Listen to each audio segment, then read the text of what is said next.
Today, we are talking about 4 ways that I burnt out as a burnout therapist. So, welcome back to the Burnout to Brilliance podcast. My name is Sheena Shui. I'm a burnout and business therapist.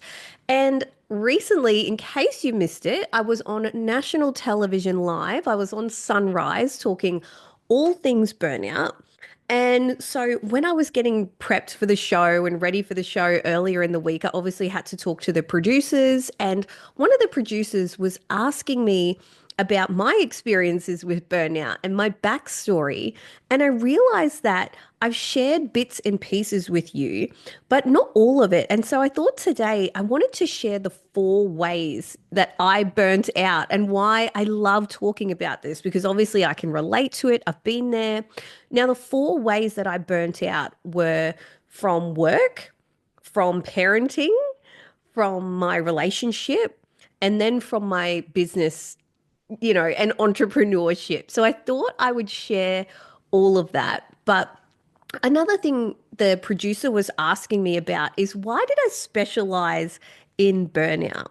Now, it's interesting that I went down the burnout path because my original niche was around anxiety and burnout. And so I built my private practice, the work that I do one on one with women behind the scenes before I was doing more of the business stuff, literally just one on one therapy, coaching, counseling with CEOs, entrepreneurs, lawyers, doctors, athletes, clinic owners, like anyone who's in kind of high performance, high pressure jobs is who I was working with. And so we were working with a lot of anxiety and things like that. And almost everyone wasn't presenting with anxiety, they were presenting with burnout. And I often say burnout is what happens when you've been living in that fight, flight, freeze, or fawn, that state of anxiety for years. It's if you do not listen to the anxiety, it's almost inevitable that it will transform into burnout. And if you don't listen to the burnout, that's where things like depression, unexplained illnesses, that feeling of you just can't get better no matter what you do. You're taking all the vitamins and all the things, but you keep getting sick or your body keeps showing up in pain, all those things, or you keep getting blood tests and the doctors are like, I don't know what's wrong with you. And you can just say, I feel like something's wrong. Or it is manifesting as illnesses like PCOS and endometriosis and really illnesses where organs have been attacked from high levels of cortisol, high levels of adrenaline. Because again, a lot of people don't realize this, but cortisol can actually damage your organs in large doses over time, which is why skin issues break out. You get liver issues, lung issues. Irritable bowel syndrome is often caused by high levels of anxiety, that connection, that mind body connection. 90% of people with IBS have an anxiety disorder. So, that's another reason why burnout is my specialty because I know how there's the societal and system pressure for sure. If you have a toxic workplace or a toxic situation that you're dealing with, you could be doing everything perfectly on an individual level, and that burnout may still be creeping in. So I never want to take that away. However, there are things we can do on an individual level to make sure that this burnout doesn't completely, utterly consume us and take both our psychological and physical health along with it, and our spiritual and emotional health too, don't forget. All right, so my stories of burnout, let's get into that. So, my first experience of burnout really was from a work setting. So, admittedly, I was pretty green at the time, but I was in a new town, new organization, none of my friends and family around, and I was working with children and families and the child protection system. So basically working with kids in the care system. So you can imagine I was hearing really heavy stories. I was working in a broken system that was failing kids, families, foster carers, kinship carers. I was working with burnt out workers themselves. So people who just oh, the system's broken. What can we do? Like throwing their hands up in the air of, I can't, I don't give a shit anymore, basically. And this is people's lives and feelings that we're dealing with. We're not just dealing with like, we're not a marketing agency where it's like, did the pamphlets go out or did we get the design in today? Like these were big issues we were dealing with, right? And so I felt the weight of that because being a new employee and not having my support system around weighed heavy on me. I felt like I needed to perform above and beyond because I was also put into a coordinator position. And I definitely felt, and I mean, my coworkers articulated that they felt that I didn't deserve it because of my age and all of that. They just felt like I didn't deserve it. And so I did feel like I had to go above and beyond to prove myself.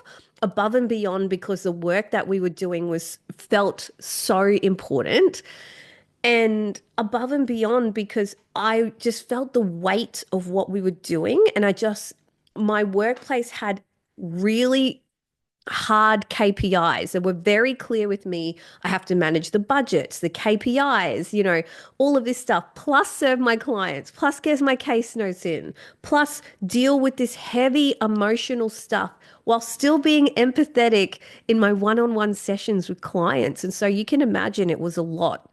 And so what that ended up looking like was I would work my butt off through the week. And again, I was still going to the gym and doing some of that healthy stuff, meditating, but my anxiety was through the roof. And that ended up resulting in burnout because I would spend the week highly anxious and strung out. And then the weekend, once I kind of got the bare minimum done, like a little bit of cleaning, got a workout in, I would literally spend the whole weekend in bed or on the couch, just kind of zoning out to shows. Like I just was barely functional for 2 days straight. And again, sometimes using alcohol or anything else just to kind of get through it and deal with the stress. And I even was having nightmares and panic in the middle of the night. Now, it wasn't all the time. There was also some personal stuff that happened before I got into that role, so there was a bit of that coming through. But it was really scary having to deal with all of that. And so, what really started turning things around for me when I was burnt out that first time was I actually started getting what we call external supervision. I only just found out recently that not everyone calls it supervision. And so, people were like, that's an old school word.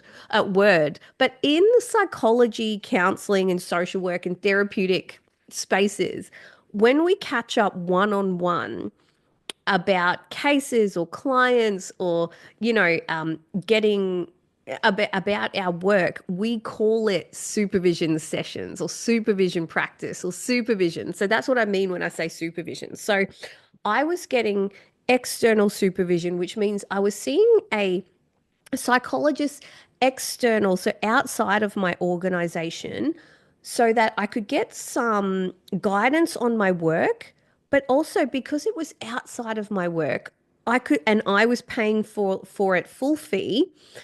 I was able to use those sessions for therapy as well. So both therapy and, whatever I needed it to be. And that changed so much for me. Actually having someone go, Sheena, you are doing way too much. And yes, the system's broken. And no, you're not being unreasonable for asking for XYZ. When you're doing it alone, when you don't have that person that is all about you, that doesn't kind of have any ulterior motives, and you actually respect that person, like you definitely find when you're paying someone externally, like a therapist, you do have a level of respect to their opinion unconsciously. That even if your partner or someone else says something similar, you might not actually action it. So, again, I was working with her and she was incredible, and my whole world started to change. And then I linked in with a naturopath, and that absolutely helped me because we started getting my vitamins under control, regulating myself and really focusing on the physical health. So again, burnout and anxiety having both that physical element and that psychological element. And again, connecting back to my spiritual self was really important. So, coming back to meditation and all of that was really helpful. But really, the psychological and physical action during that time absolutely helped me. And so that was my first experience of burnout. Then my second experience of burnout was after becoming a parent because I was so used to doing whatever I want, whenever I want, and being a bit of a workaholic as well. I relate to anxiety and burnout and not being able to slow down because I am that.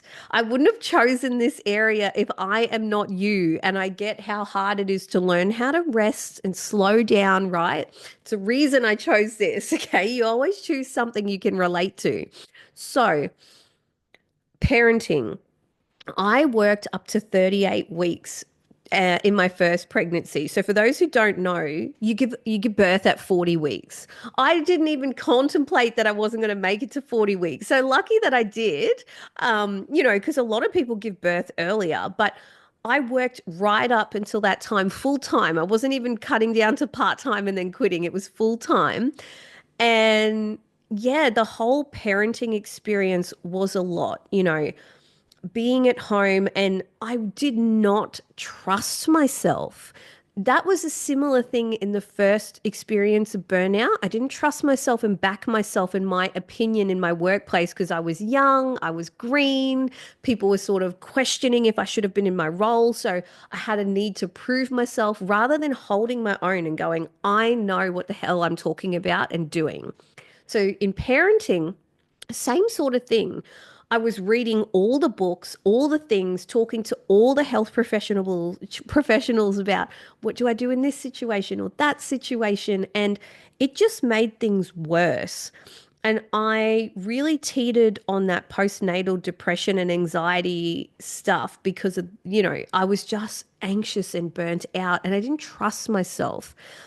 And once I started to trust myself and lean into it and lean into my intuition and learn how to ask for help from my partner and all of that, things fell into place. But the lesson during that burnout time was learning how to trust myself and back myself and that I am safe and that I make good decisions.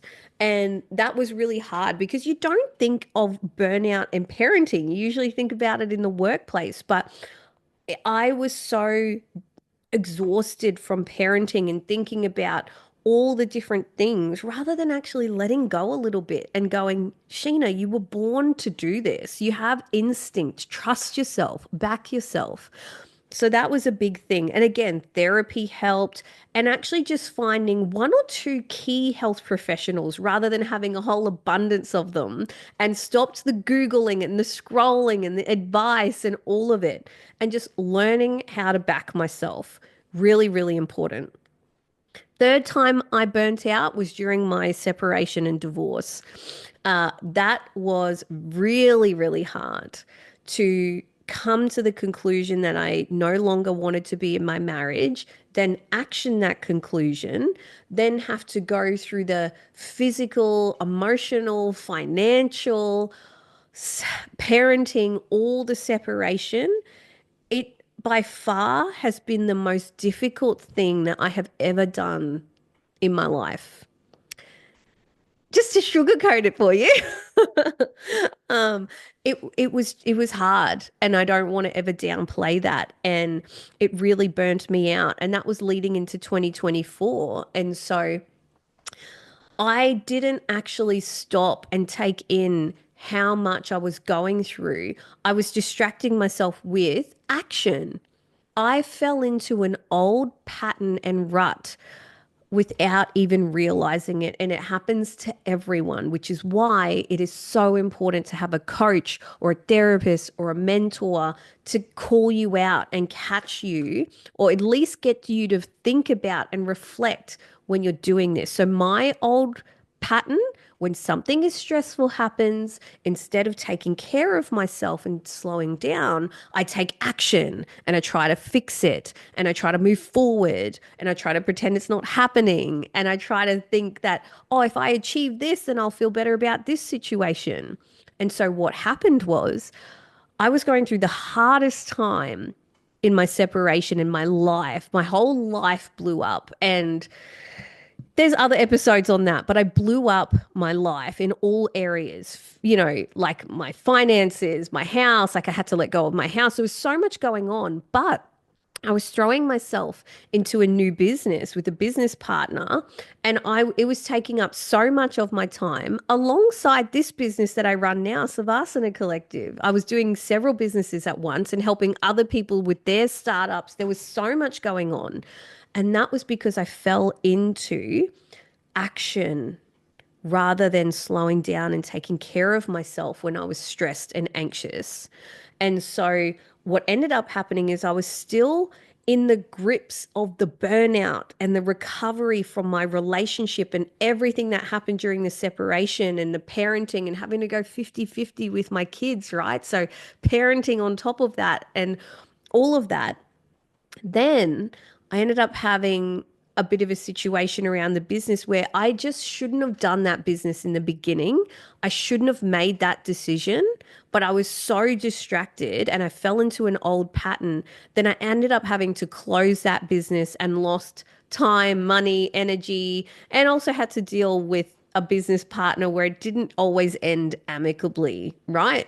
So when you're burnt out, having to deal with anything is hard, but having to deal with something big like that feels almost impossible. And so I burnt myself out almost in every single area. And that's why 2024 was the worst year for me so far. But what I want to say is that I made it through because I still had the psychology and business tools to get through it. Thank goodness. But it's, and there was so much going on environmentally for me as well, and the societal pressure and all of that. But I want to kind of show you that your environment has such a big impact on your burnout too. So, what's going on in your business and your business decisions? What's going on in your relationship? What's going on in your parenting? And then, how are you addressing that? Are you addressing that? Are you taking care of yourself, or are you just throwing yourself into action, or are you withdrawing yourself and not even dealing with it? Are you playing naive and pretending that none of this exists? All of that will lead to anxiety and burnout. And what I really want to say is that underneath burnout and anxiety is your childhood trauma, your core beliefs, those negative core stories are really what drives you and your behavior and how you handle these big life situations that happen. One lesson that I have learned through all my experiences of burnout, and what I keep in mind when I'm working with people, and I want you to walk away from this episode with this. It was all the life lesson that I needed, that I can take care of myself, I make good decisions, and I can back myself. Once you do that, you will stop defaulting to questioning yourself, going to a million different people for advice, thinking that you're not making the right decision. Once you learn that you can trust yourself and back yourself and that you trust your own decisions, then when you need to make the difficult decision of cutting loose on the business, changing your business direction, letting go of that relationship, asking for help in parenting, realizing your workplace is toxic and you need to make an exit plan, whether that's you work part-time or you change to another organization or you work for yourself, like you can't make those changes unless you pay attention. And you can't pay attention unless you trust you're feeling and what you're thinking, and you create space and you go, I would not be feeling like this if something wasn't wrong. It's not that I'm doing something wrong. It's that I need to find out what is going on here and change it. And I trust myself to do that. And I back myself to do that. And I know that I can make it through whatever the consequence of this is. And you will be okay. And it will be for the better. And this burnout will lead you to your most brilliant life. And what I will say, 2024 was the hardest, most difficult, painful, disruptive year of my life. And yet, here we are, barely even into 2025, and I've never felt more grounded, more confident, and never have felt such an ability to back myself. Like if I can survive all of that, what the hell, bro? I can survive anything. Yeah. Like I it's unwavering at this point. And this is what I mean is that I gave myself space to figure out who do I want to be? What do I want my life to look like? And I'm still partly in that, but I'm not. I really had to challenge myself to not take action from an anxious, burnt out place. After that second, within 6 months of each other, dealing with like the separation and the losing my house and all the things, and then the business and that other business that I had and all the things that went with that, letting go of employees and the website and the branding and having to pay out a whole bunch of debts and, you know, I was going to get debt collectors in and then I didn't, like all of that. I literally just took care of myself and I let go of my ego, right? I had to make some really tough decisions. And yet here I am standing. And I want that for you. That is the work. When you work on your inner self, you learn you can back yourself and you can handle anything. So, any tough decision you got to make it. Trust yourself, trust the decision, and learn how to make decisions from your true intuition. True intuition balances both logic and emotion. We call it wise mind, and it comes both from your head and your heart, right? And so, the work that we do together is both from a psychology, career, business perspective of how can I get my career or my business to match my parenting? How can I get my parenting to match my relationship? How can I get my relationship to match who I am and what I'm becoming and who I want to be? And how can I trust myself that life is going to work out because I will always have my own back? So, that's my story of burnout. Those are my experience of burnout. And I want to know if you can relate. And I want to know, have you ever gone through something that was such a fucking shit storm that after the end you just go, nothing can knock me down? Or you had to learn the lesson, right? Like, again, for my spiritual baddies out there, for people who are, whether you're religious or spiritual at all, God, the universe, whatever you want to call it, will keep giving you the same lesson until you learn it. Because your reality will not change until you are put in the same situation, but you act differently. And it's the same with psychology.